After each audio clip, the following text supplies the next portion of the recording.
Alright, so good morning everyone. Today we will discuss the globalization versus regionalization. So when we talk about globalization, it is global from the word itself or from the root word itself, global. Then when we talk about regionalization, it is regional, okay? Regionalization is regional. Now, regionalization is a process of closer economic integration of countries within a region that divides into area called segments. So regionalization is the tendency to form religions or the process of doing so. When used in opposition to globalization, this often means the world or a world that is less connected with a stronger regional focus. So when we talk about regionalization, sa loob lang ng rehiyon ang nakafocus. Okay? So it is the tendency to form decentralized region which is concerned to develop itself. Okay, here in the Philippines, we have 17 regions. Again, here in the Philippines, we have 17 regions. And it is divided as the traditional group islands of Luzon, Visayas, and Mindanao, and are composed of 8 regions. That is Region 1, 2, 3, 4A, 4B, 5, CAR, NCR, and then 3 from Visayas, which is 6, 7, and 8. And 6 from Mindanao, which is the 9, 10, 11, 12, 13, and BARMM regions. Alright?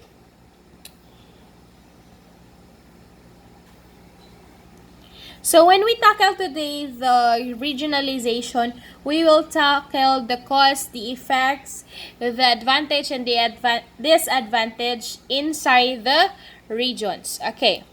So the effect of regionalization. Number 1 is the provincial improvements. So when we talk about provincial improvements, kasi nga, nakafocus lang sa isang probinsya o sa isang region ang development. Okay? Hindi pwede mag-focus ang regionalization, napapakialaman nila na yung ibang region. For example, here in Palawan, Region Palawan, Mimaropa 4B. So we are under in Mimaropa 4B or Region 4B. So si Mimaropa, naka-decentralize yan ang every region. Okay? Decentralized. Here in Palawan, meron siyang sariling improvement. Ang probinsya ng Palawan ay may sariling improvement.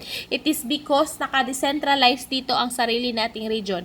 Hindi papakialaman ng Palawan ang region ng Cebu or ng Mindanao or ng Luzon o ibang region para mapa-improve. Malamang unahin muna ang improvement sa sarili o sa sariling lupa o sa local.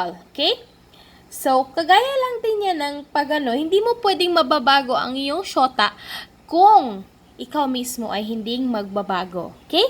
O walang improvement sa sarili. So, the potential benefits of regionalization may include, this is still under provincial improvement, a reduction in practice variation with improved adherence to best practices, improved procedural outcomes due to higher provider skills and experience in high-volume centers. Also, it is a concentration of expertise and resources that reduce duplication of infrastructures, etc., etc. So, it means sa loob mismo ng probinsya ay may dapat na improvement. So, when we talk about improvement, it is the culture, infrastructures, the products itself, the skills of the people inside in order to develop such our provincial. Alright, so next effect of globalization is the growth of domestic products. So here in Palawan, we all know that the number 1 domestic products is the gasoy. Right? So, dito sa Pilipinas, dito sa Palawan, ang makikita na number 1 na kasoy. So, as you can see, when the growth of domestic products is booming, when we talk about booming, parang nag-boom siya, na tipong hindi lang siya provincial competitive ang produkto, it is globally competitive. Now, the province itself has its improvement. Bakit? Sa product mismo makikilala ang isang lugar. Then we all know that Palawan is a tourist destination. At the same time, number 1 ang cashew nuts dito. Not only the cashew nuts, but also the other product na makikita dito. Especially the coffee, civet coffee na makikita dito sa Palawan. Yung pupo ng civet. So, dito din yan makikita sa Palawan. So, when the growth of domestic product is inclining or improving, so the provincial improvements also here inside the local is also improving or developing. All right, so organized trading system. The third one is organized trading system. As you can see, ladies and gentlemen, that the third one is red. Why? We will tackle that one. Marirelate siya sa isang I think bandang cost siya. Organized trading system. Bakit? You have to organize all the things, especially in the tradings. Kasi, pag hindi organized, hindi siya naka-arrange, it means chaotic. So, let's talk about the presyo of the kasoy. Okay? So, when we talk about the kasoy here in Palawan, dapat naka-organize yan. Especially sa price, dapat nagkakaisa. Kasi hindi dapat magkakaiba, may chaos ang magaganap or may confusion sa mga taong namimili. For example, si Tent A, nagbebenta siya ng kasoy sa mga turista na 400 ang kilo. While si Stall B, ang binibenta niya is 150 ang kilo. So, there are confusion. Magtataka yung mga customer, bakit 450 ito dito? Ito 150, samantalang ito 150. So, there are factors naman, no, na makakaapekto sa prices, especially kung saan galing yung kasoy here in Palawan. Hindi naman lahat ng galing lang sa Nara, hindi lahat ng galing sa Rojas, hindi lahat ng galing sa isang lugar. Iba-iba.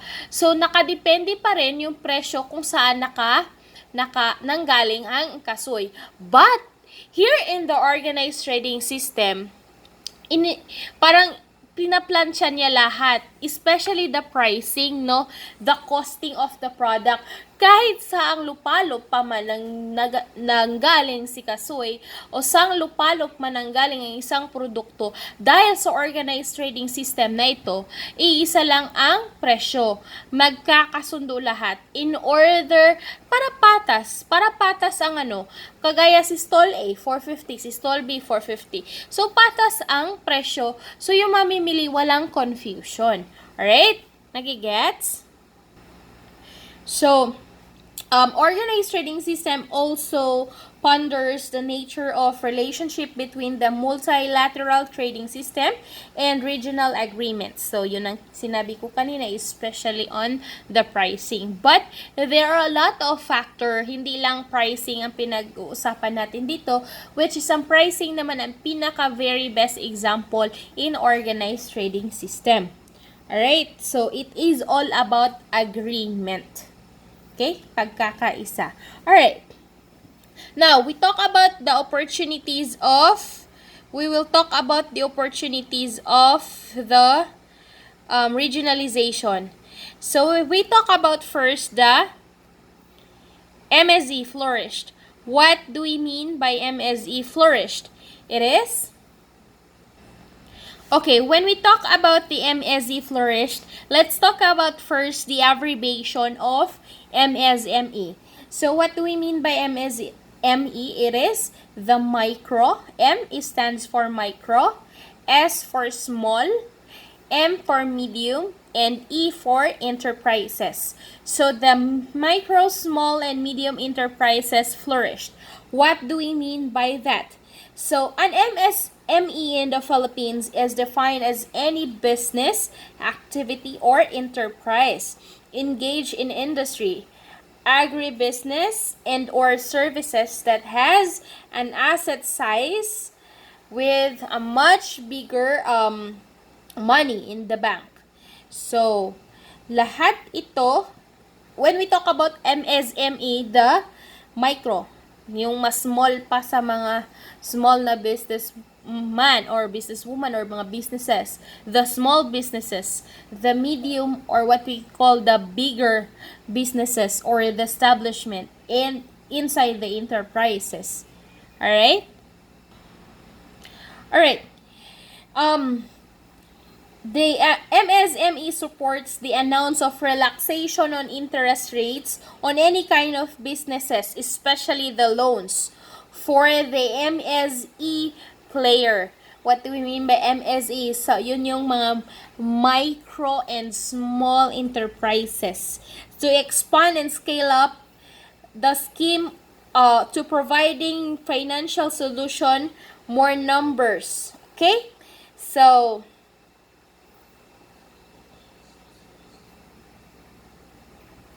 when we also talk about the MSME flourished, ito yung pagkapantay-pantay ng lahat ng establishment. When we talk about pantay-pantay, pantay-pantay ang karapatan. At ano ang mga karapatan na yon? Number 1 is the establishment itself or the building itself. Of course, when you have a business, whether it's micro or small or medium, you are entitled to have isang tindahan or isang mag-rent ka ng place. Okay, karapatan mo yon. As long as may capital ka or naka-loan ka sa isang authoritative na paglo-loan sa isang business, so may karapatan kang magkaroon ng establishment or ng building or something na pwesto mo. Okay? Number 1, karapatan mo yon. So, next na karapatan is electricity. Of course, it is very, very convenient if you have your own electricity inside na nirentahan mong pwesto. Kasi, paano kung madilim? Paano kung ang tindahan mo masyadong mainit? Do you think pupuntahan ka ng mga tao na tipong i-compare ka sa isang establishment na, bakit ako pupunta doon kay Pedro na establish na bibili ako sa kanya? Meron naman kay Juan, which is kay Juan, may aircon pa or may electric pan, hindi mainit. So, as you can imagine, pantay-pantay lahat ng mga sector under the businesses, enterprises, na magkaroon ng, it is the right na magkaroon ng electricity. Next, water. Okay, bakit water? So, for example, if meron kang pwesto, malamang may CR ka. Pag ang CR ay walang tubig, mangangamoy. Now, if hindi mo inako yung karapatan na magkaroon ka ng tubig or linya ng tubig, now, paano magiging conducive yun sa mga customer mo o magiging komportable ang mga customer mo kung ang CR mo mismo nangangamoy dahil walang tubig? Alright, next. How about your mga employees na hindi nakabaho ng tubig? Saan sila kukuha ng maiinom? O saan maghuhugas ng kamay? O saan maghuhugas ng other na mga necessities? Alright? So, karapatan yun under MSE flourished. Next. Ang next na karapatan is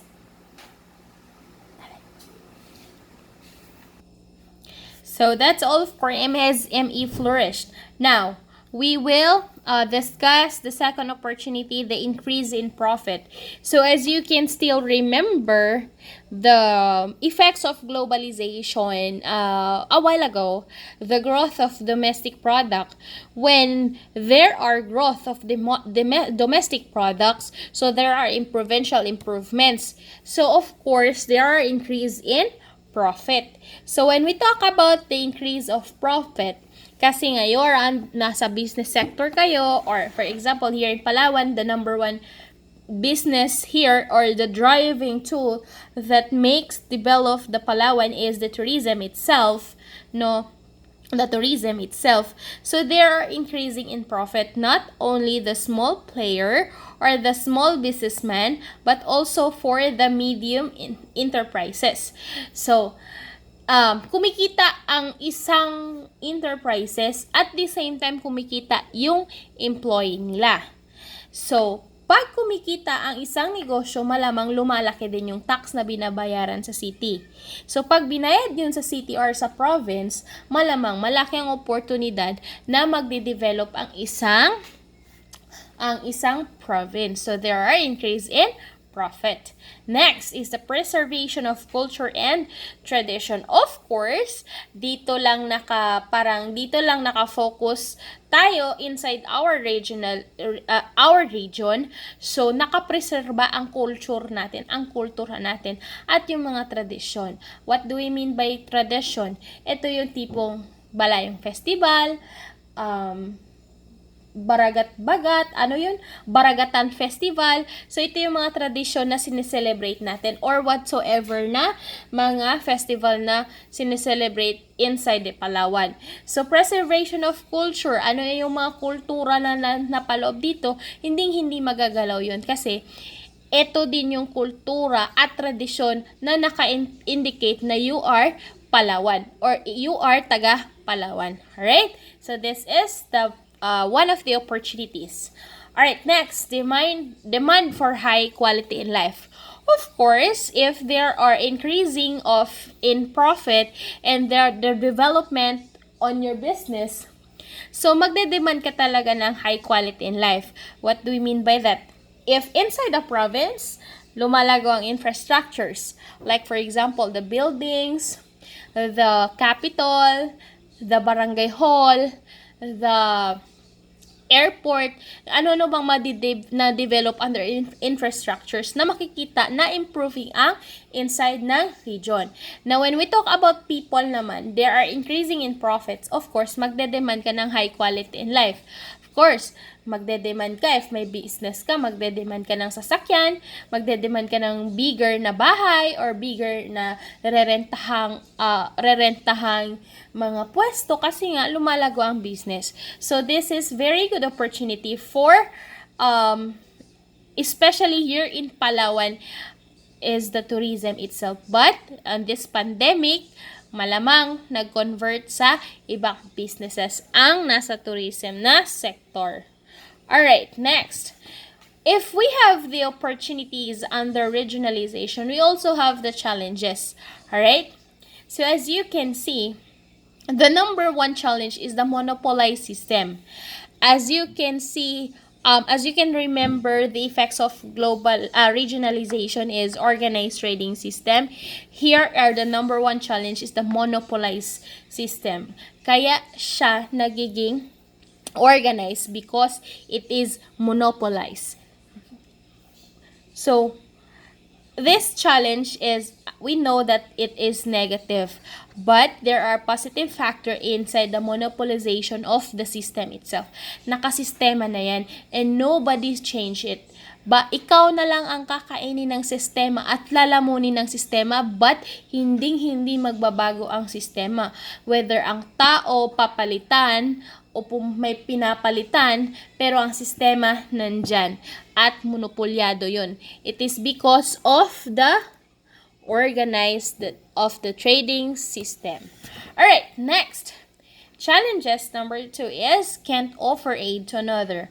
Of course, if may sakunang mangyayari, when time comes, okay, let's talk about sakuna. Sino una mong susuportahan? Let's say, for example, ang nanay mo o ang kapitbahay mo?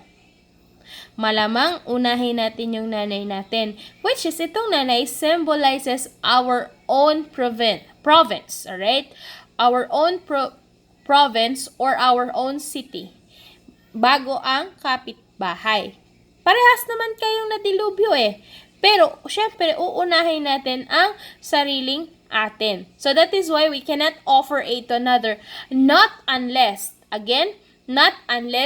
if, and only if, na yung kapitbahay lang yung nasakuna, saka tayo mag-offer ng tulong. Alright, next is less support from the national government.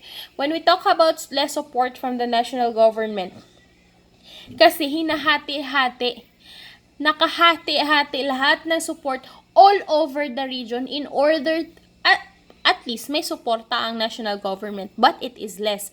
Kasi nga, tayo mismo dito can stand our own. Okay?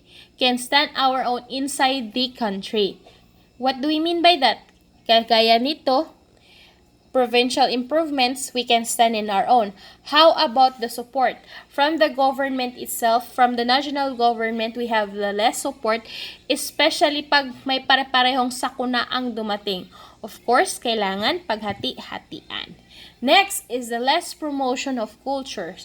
Of course, sabi ko nga, when the culture and the tradition is already preserved, at yan ang naka-indicate nga kayo ay taga-Palawan or tayo ay taga-Palawan, hindi natin yan may pupromote sa ibang region.